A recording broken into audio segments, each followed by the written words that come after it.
Welcome back to Nick Lenz Comic Corner Classic Lesson Non Classic. This is episode number 2630 and episode number 2524. Got two Marvel trades. One is a miniseries.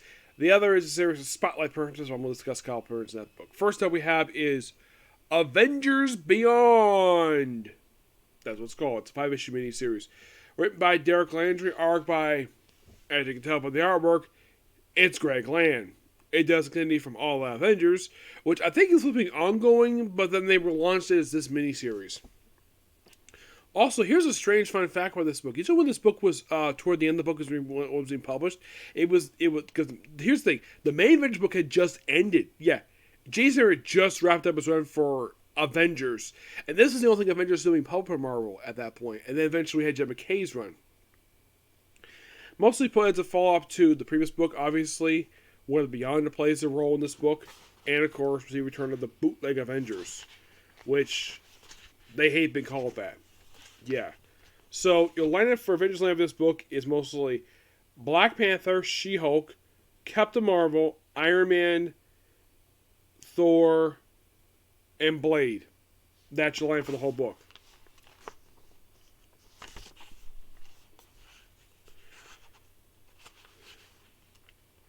So first the Avengers fighting off this guy who's laughing.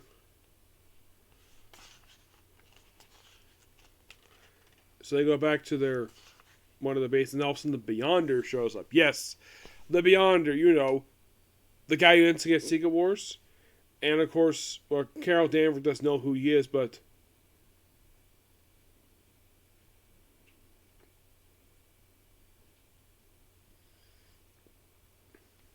yeah, she does know about the Beyonder, but she as far as I can tell, she wasn't active in the Secret Wars miniseries. So they're basically all about the universe and then this lost one.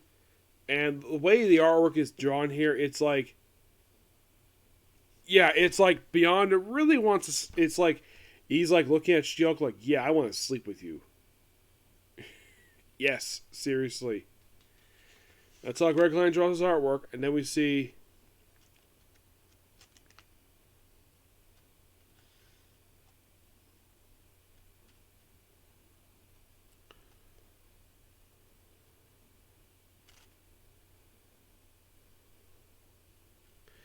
Eventually this person was passed. And then all of a sudden we had the Black Order show up. Yes, Ewan Black Swan, yeah. Also, issue 2, yes, the Wasp shows up here, the original Wasp, Jen Divine Dyne. We also have, we're mentioned, oh yeah, Luke Cage is the mayor of New York. Which means, yes, this is set after Devil's Reign. And there's also, now, I at least got handed to Land here with the way he draws the face of this woman. Though he may point out, though, like, why in the world did he draw her with the boo butt pose? Well, it's an alien.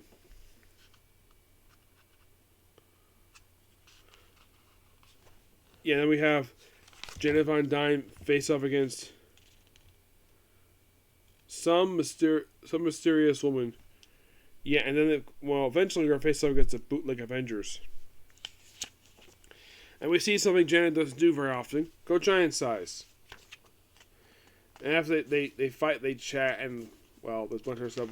I like the Black Order up in here. I like how Land draws the Black Order. It's actually looks pretty good. That's one thing at least. I'm not the biggest fan of Greg Land's artwork, but I do appreciate how he draws the Black Order. He draws them really good. Though, this is something Land loves doing. He loves having it where, he doesn't know in this book, thank God, he loves having people's mouths open all the frickin' time. Or, also, he loves having it depicting where people are smiling while they're beating the crap out of people. Yes, I know he's got a fetish for that too. And they fight this one guy who's apparently this guy they hid. And then eventually, like, building a prison, eventually, and then we have Iron Man, oh god, no, it's the bootleg Avengers. And the Captain America wannabe is like, stop calling us that. And the other guy who's the Iron Man wannabe is like, you have failed the people of this planet. Cosmo, it's like, what? We beat you now. Now we're taking your stuff. You didn't beat us. You only remember it that way.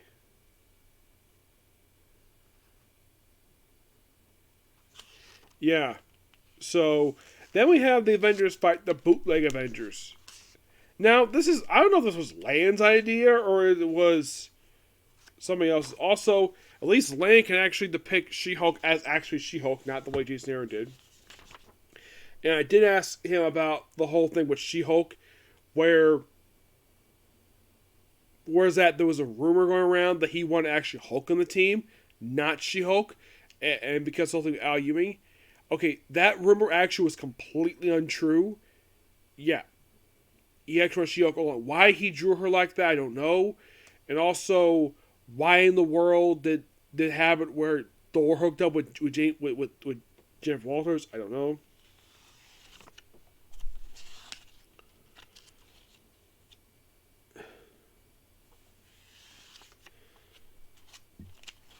Bunch of weird stuff happening here. Yeah, bootleg stuff. It's like, wow. It's like, this is one of the most weirdest books. And of course, they beat the bag at the end. And it leads up with a quiet cliffhangers, like apparently, like being beaten the worst. You have Carol Danvers referred to her as Princess, and then she flies off. Everybody flies off, and that's a miniseries in a nutshell. It's okay. I'm gonna give the book roughly a 8.5 out of 10. It's, I at least got a hand to the land. He doesn't go over the top with his copy and paste artwork.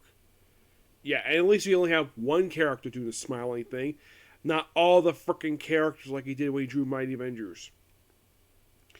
But if you want to point out, like I point out just in the book, like who is the best drawing characters in this book? Is the Bootleg Avengers? No, it's the Black Order. It's surprising he never drew Black Order prior to this book. It's like, my only guess is the reason why they're included in this miniseries, maybe because maybe they're still around. Why not feature them? And then right after this book concluded, then we had Jen McKay's book start up. Yes, isn't that weird? Yep. Next thing we have is Taskmaster. Anything you can do. Yes, that's the name of the trade here.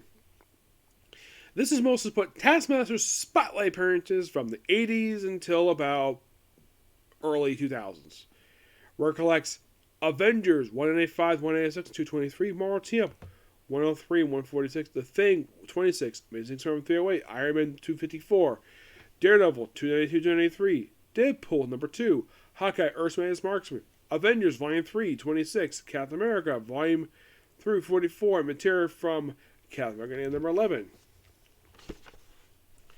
The writing duties for these books are David Lee, Carrie Barkick, D.G. Sester, Mike Carlton, Bob Layton, Joe Kelly, Tom DeFalco, Kurt Busiek, Dan Jurgens, James Brock, Mark Greenwald, George Perez, Jerry Buckhammer, Greg LaRoque, Ron Wilson, Tom McFarlane, Bob Layton, Lee Weeks, Ed McGinnis, Stuart Inman, Dan Jurgens, James Brock, Jeff Johnson, Mark Bagley, and Dave Ross. Wow, that's a lot. Oh gosh, that's a lot. Yeah, I'm only discussing like 2 books in here because here's the thing. Almost everything published in this trade I have discussed before. So, what am I discussing first? The Thing 26. Yeah. That is what I'm discussing first. Thing number 26. Or it's like the Thing in a brawl with a bunch of villains. By the way, the issues were by Mike Carlett and art by Ron Wilson. And he does the breakdowns and finishes them by Joe Sennett. Yep.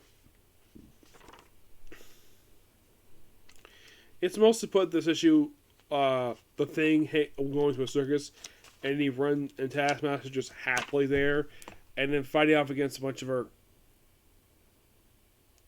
people here, mostly, but it's not terrible per se.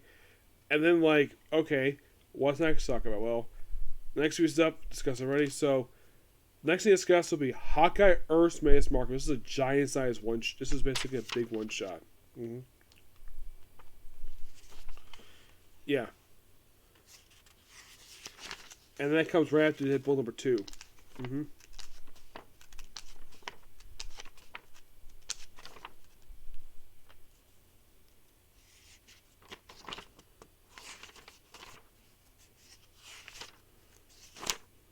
Here it is.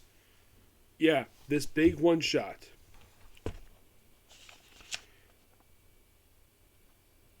Where they collect the whole thing, not just the story, the whole thing. Mostly have Hawkeye training with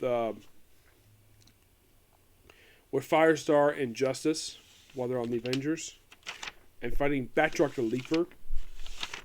It's a standard Hawkeye story, and the opening story. The opening story itself was written by Ton Falco, arc by Jeff Johnson.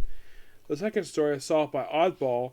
This is also a Ton Falco. Yeah, this is the woman who appears in this book. It's just under a mask. Who's Taskmaster? Ton Falco does the writing duty again, and the backup story is by Dave Ross.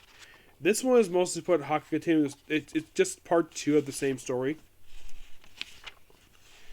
Where does he run a Taskmaster? Well, he runs various people, including Taskmaster. And then we go into the third story in the book, where you have Mark Bagley in the art. We can tell by the gorgeous lips. Yes, Mark Bagley has got a fetish for basically... He actually not a fetish. It's more like he is well known for well-defined lips on a character. Mm-hmm. Yeah, it just works them. Of course, we have where it's like... It's all about him versus the team with Avengers and New Warriors that deal with Taskmaster. And that's it. That's really all to discuss here for this book. Because, like I mentioned, everything in this book, except for those 2 books, I have discussed in various other reviews. But in the case of the Thing issue, I'm going to give that roughly a 9. I'm going to give the Hawkeye issue a 10 out of 10. I thought it was really good. Yep. But you're probably thinking, okay, what's the reason this book exists exactly? Let's see. When was it released?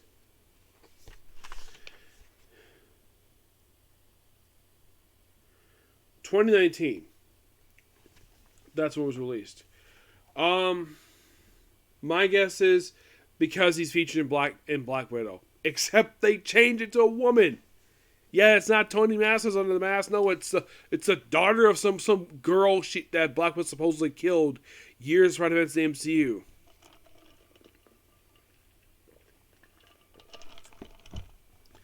Now, a friend of mine has actually did contact George Perez before he passed away about the live-action interpretation of Taskmaster. According to what I've been told, he was very neutral about it. But my guess is he probably wasn't happy with it. Now, have I met the artist, the writer who did his first appearance originally? No, I have not. I'm sure he'd have an opinion on it. Oh, yes, I'm sure he probably would. Especially since, like Scott Lang, he also created Taskmaster.